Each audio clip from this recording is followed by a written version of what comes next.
Merci, bonjour à toutes et à tous. Alors merci aux organisateurs des Reclusiennes de cette invitation et je dirais merci de façon plus générale de cette initiative prise avec tout un tas de personnes sur le pays foyen et la région. Alors effectivement, donc, le thème, comme vous le savez, de ces Reclusiennes, c'est la question du vote, qui est une question évidemment qui a fait l'objet de discussions et aussi de controverses au sein du mouvement anarchiste et de façon générale d'ailleurs dans l'histoire sociale et politique. Donc je vais essayer de me concentrer sur quelques points puisque les compagnons interviendront sur d'autres aspects, en particulier finalement sur déjà dégager deux choses, le vote. Ça fait un mot un petit peu électrique, un mot qui peut cristalliser les passions, les opinions, mais je pense qu'il faut effectivement préciser les choses. Alors, il y a deux dimensions dans le vote. Il y a la dimension du mode de décision, c'est comment on décide. Et puis, il y a la question du quoi, c'est-à-dire on décide quoi, et en fait, c'est plutôt la question du mandatement. C'est-à-dire, on donne quoi à faire, et on donne à qui, et là, c'est troisième aspect, c'est aspect élection. Donc je pense que c'est extrêmement important pour bien clarifier les choses, à la fois de façon théorique, mais aussi de façon pratique, y compris dans l'histoire pratique du mouvement social historique, ces trois éléments, décision, mandatement, élection. Et moi, je vous parlerai davantage de la décision. Et la décision en rapport en particulier avec l'un des principes clés du mouvement anarchiste, qui est celui du mandat et du mandatement, largement théorisé par Proudhon, ses réflexions sur le contrat, on y reviendra peut-être, et en particulier le mandat impératif et révocable. Alors, sur le mandat impératif, je me suis largement inspiré de ce petit livre qui vient de sortir,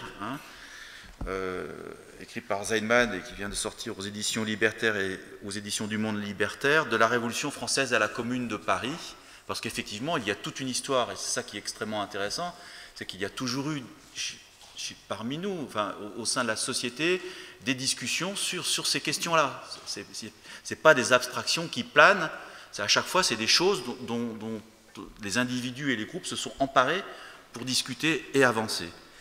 Et donc il y a toute une histoire qui remonte largement à la Révolution française, et on voit bien dans ce texte que, effectivement, les débats ont été extrêmement houleux sur cette question du mandat impératif, mais qu'en gros, les partisans du mandat impératif, c'est-à-dire on vous donne un mandat et vous vous y tenez, par exemple un mandat, il faut ouvrir une médiathèque, mais le mandat, c'est pas il faut ouvrir un bistrot en même temps, on tient ce mandat, c'est ça le mandat impératif, pour caricaturer.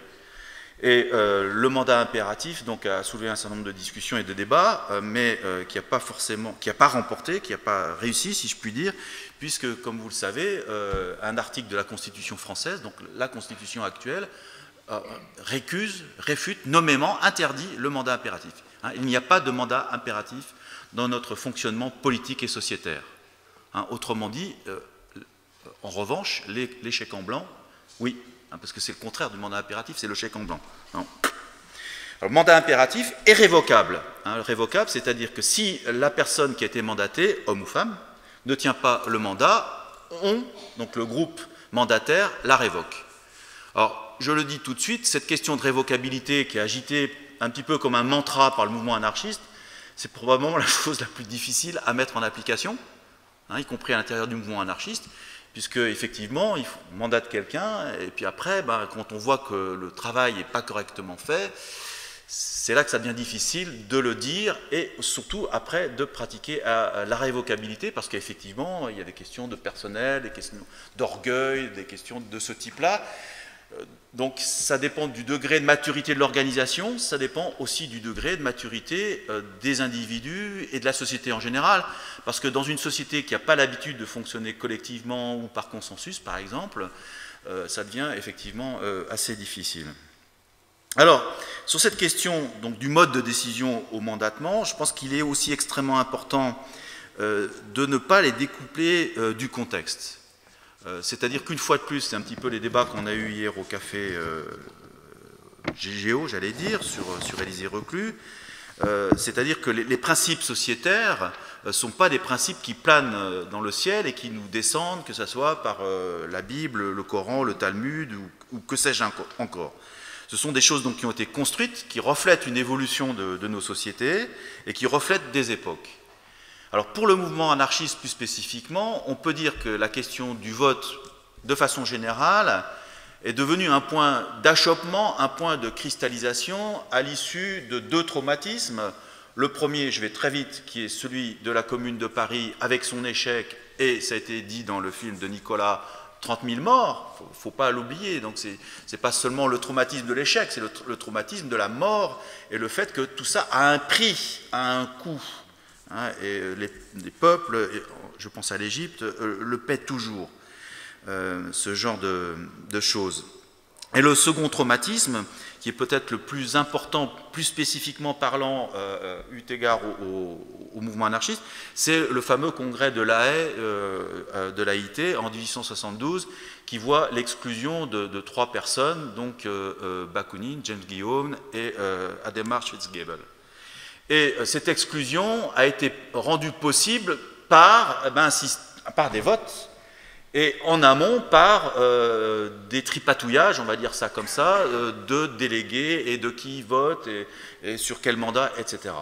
Et ça, bon, Bakounine l'explique très bien, ou James Guillaume, ces tripatouillages voulus par Marx et ses affidés ont été un traumatisme, ont été considérés comme un traumatisme par les anarchistes, parce qu'effectivement, le vote, pour le coup, là, n'est pas un mode de décision positif, mais un mode d'exclusion négative.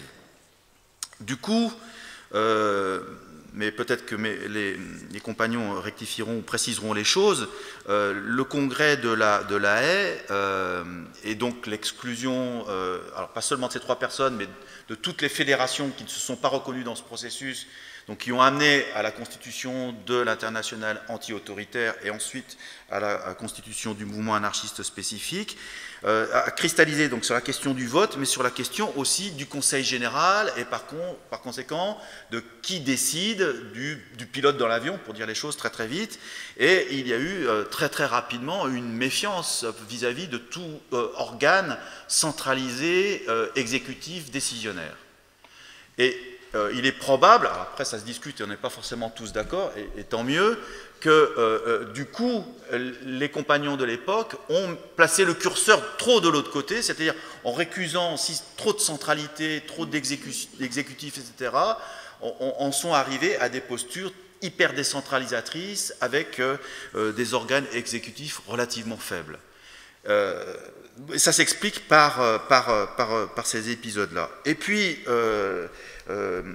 en corollaire, c'est la question, dans le mode de décision, sur quel terme? En gros, le système démocratique, c'est le système de majorité et de minorité. Sur cette question-là, le débat au sein du mouvement anarchiste, sinon au sein du mouvement ouvrier, a rebondi à la fin du XIXe siècle avec une polémique célèbre entre deux militants de l'époque, Enrico Malatesta et Francesco Merlino, donc en Italie, où Merlino, qui était un militant connu, finalement commençait à poser un certain nombre de questions, à s'interroger sur la tactique du mouvement anarchiste et en particulier le refus de participer aux élections, mais je n'aborde pas ce point précis, on y reviendra. Mais dans la polémique entre Malatesta et Merlino, s'est posée la question plus spécifique du mode de décision. Et la position de Malatesta est la suivante. Je cite, hein, je soutenais qu'il n'y aurait pas de vie en société possible si vraiment on ne devait jamais rien faire ensemble qui n'ait reçu l'accord unanime de tous. C'est-à-dire que le postulat est posé, c'est-à-dire qu'il faut la recherche du consensus. En même temps, Malatesta ajoute, il est donc raisonnable, juste et nécessaire que la minorité cède devant la majorité pour tout ce qui n'admet pas plusieurs solutions dans le même temps, ou lorsque les différences d'opinion ne sont pas d'une importance telle qu'il vaille la peine de se diviser et que chaque fraction agisse à sa manière, ou quand le devoir de solidarité impose l'union. Ça, c'est quelque chose qui revient très souvent dans les propos de Malatesta, c'est qu'à un moment donné, il faut être capable, pas facile, d'atteindre l'union quand la solidarité l'exige, en particulier en période de crise. Mais, il ajoute, Malatesta, le fait de céder pour la minorité doit être l'effet de la libre volonté, déterminé par la conscience de la nécessité. Ce ne doit pas être une loi qui s'applique par conséquent dans tous les cas, même lorsque la nécessité ne s'en fait pas réellement sentir. C'est en cela que consiste la différence entre l'anarchie et toute forme de gouvernement. Alors, l'un des points clés, l'un des éléments clés dans cette phrase, un peu oublié par les anarchistes, c'est qu'il s'applique par conséquent dans tous les cas. Ce qui sous-entend que ce principe-là ne doit pas être systématique. Donc c'est une forme de pragmatisme d'une certaine façon. Donc il ajoute, la polémique se continue, il ajoute encore, Malatesta, nous croyons que dans de nombreux cas, la minorité doit s'incliner devant la majorité, même si elle est convaincue d'avoir raison, sinon il n'y aurait pas de vie sociale possible, et aucune vie humaine n'est possible en dehors de la société. Et nous savons fort bien que les choses sur lesquelles il n'est pas possible d'atteindre l'unanimité et sur lesquelles il est nécessaire que la minorité cède ne sont pas des choses qu'on peut régler à l'instant, mais celles, au contraire, qui sont d'une importance vitale pour l'économie de la collectivité en particulier. Nous ne croyons pas au droit divin des majorités, mais nous ne croyons pas non plus que les minorités représentent toujours la raison et le progrès. Donc on est toujours dans un système de balance, et là il cite l'exemple de Galilée. Bon, à l'époque il était minoritaire, et il avait tort contre tous ses contemporains, mais finalement c'est lui qui avait raison. Donc voilà en gros le principe établi de fonctionnement dans les organisations anarchistes, qui est la recherche de l'unanimité, du consensus. Pas facile, mais je dis bien du mouvement anarchiste spécifique, ce qui ne signifie pas que les anarchistes n'aient pas recours au vote dans d'autres circonstances, et en particulier au sein du syndicalisme. Et là, on voit également le contexte historique, c'est-à-dire que globalement, pour revenir à l'échec de la première internationale, à la constitution de l'internationale anti-autoritaire qui, elle, finit par s'effilocher dans les années 1890, se pose à nouveau la question de s'organiser pour les anarchistes. Et donc on est dans une période un petit peu compliquée où on voit aussi l'apparition ou le renforcement d'un courant qu'on va qualifier d'individualiste, beaucoup plus vigilant, sinon réfractaire aux questions d'organisation, étant méfiant vis-à-vis de tout groupement pouvant éventuellement s'assimiler à un parti. Et en même temps, donc à la fin du XIXe siècle et au début du XXe siècle, se constitue le mouvement syndical et singulièrement en France la CGT, avec la fameuse charte d'Amiens en 1906. Dans cette CGT, en France, les anarchistes sont nombreux, et le fonctionnement de la CGT fonctionne sur le principe majorité-minorité, avec la question maintenant étant la question importante, c'est les syndicats. Donc est-ce que pour ce système de voix, un syndicat a la même voix qu'un autre syndicat? Est-ce qu'on fait jouer un système de proportionnalité au nombre d'adhérents, etc., etc. Bon, il y a tous ces débats qui ont traversé le mouvement ouvrier et singulièrement les syndicalistes révolutionnaires et les anarcho-syndicalistes. Pour conclure sur la période contemporaine, on peut dire que si on prend l'exemple de l'Espagne, donc on a la FAI, la Fédération anarchiste ibérique d'une part, et on a la Confédération nationale du travail d'autre part, qui se revendiquent toutes les deux comme appartenant au mouvement libertaire au sens large. La FAI ibérique a un fonctionnement comparable à la Fédération anarchiste française, pour prendre cet exemple, c'est-à-dire que la base décisionnelle, c'est le Congrès, hein, c'est l'assemblée plénière de tous les adhérents de l'organisation. Le congrès fonctionne sur le principe de l'unanimité, mais comme dans toute société, l'unanimité n'est pas facile à obtenir, il y a un système d'abstention amicale qui est utilisé en cas de blocage. L'idée quand même est de la recherche d'un consensus et d'un énorme travail en amont, de réunions préalables. Alors les camarades espagnols appellent ça des plenarias, des plénières. Nous, on appelle ça des comités de relations élargis. Enfin, l'idée, c'est sur un élément important. Par exemple, le monde libertaire, est-ce qu'on le passe en quinzomadaire ou en mensuel, des choses comme ça? C'est un processus qui demande beaucoup de discussions, beaucoup de débats. Et en fait, l'idéal, parfois atteint, c'est que le Congrès vient pour trancher des discussions qui ont déjà eu lieu avant, et non pas une espèce de décision sanction avec des choses qui tombent du chapeau au dernier moment. En revanche, si on revient à l'exemple de la CNT en Espagne, la CNT fonctionne sur un type syndical classique sur la règle de la majorité et aussi avec la question de la responsabilité collective. Autre point important qui est tout à fait dans le sujet, mais qui est aussi l'objet de grandes discussions historiques et encore de nos jours au sein du mouvement anarchiste. Et effectivement, la responsabilité, elle se situe où? Est-ce qu'elle est collective ou individuelle? C'est-à-dire que est-ce que c'est un groupe se charge et a une responsabilité collective, et à l'intérieur de ce groupe, on ne sait pas qui prend vraiment la responsabilité, donc c'est le groupe qui porte cette responsabilité-là? Ou est-ce qu'au contraire, c'est vraiment les individus qui sont mandatés spécifiquement et c'est eux qui rendent des comptes et c'est eux qui s'engagent? Si on reprend l'exemple de la Fédération anarchiste française, il y a eu une tentative de compromis entre ces deux tendances, puisque le seul lieu de responsabilité collective, c'est le comité de rédaction du Monde libertaire. Donc en fait, le Congrès mandate une équipe qui s'occupe donc de la rédaction du Monde libertaire, et cette responsabilité, c'est collectif, c'est-à-dire qu'à la limite, ils peuvent signer le comité de rédaction du Monde libertaire, si vous refusez un article pour X raison, ou ils demandent de le modifier. Voilà. En revanche, tous les autres mandatements se font sur des bases individuelles. Moi, personnellement, je pense que la responsabilité collective est la porte ouverte à tout un tas de dérives, parce que après, c'est facile de faire passer des décisions au nom d'un collectif, éventuellement d'un comité, et je ne parle pas des partis qui ont leur bureau politique, etc. Et pour moi, ça conduit à déresponsabiliser et les individus et l'organisation. Et bon, mais ça se discute. Et je conclurai. Ah oui, on est discipliné, hein, autodiscipliné, hein, enfin j'essaye, on essaye.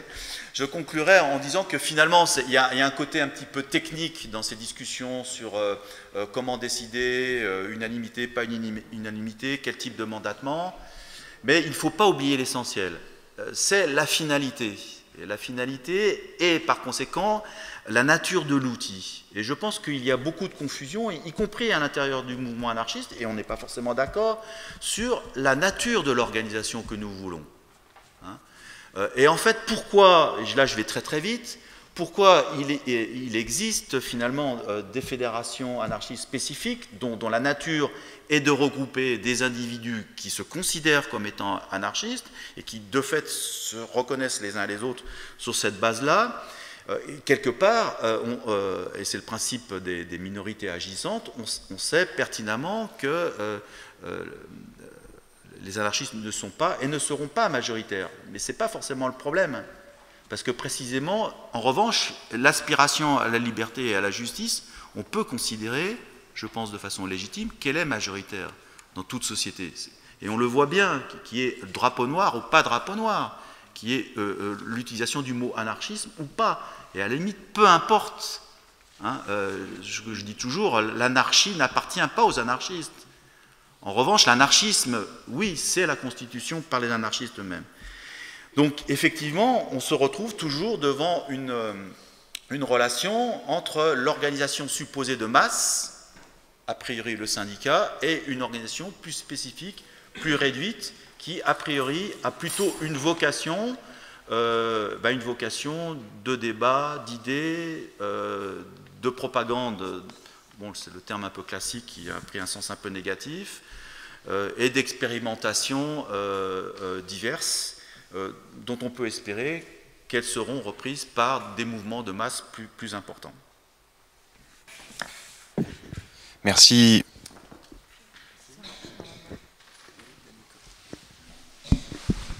Oui. Merci Philippe Pelletier.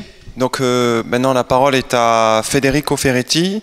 Il va nous parler de voter les frères reclus face à la question électorale. Tu as donc 18 minutes et pas plus.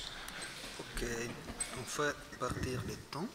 Et ben, merci alors, bonjour, et merci aux organisateurs en tout cas d'avoir pensé à cette belle initiative.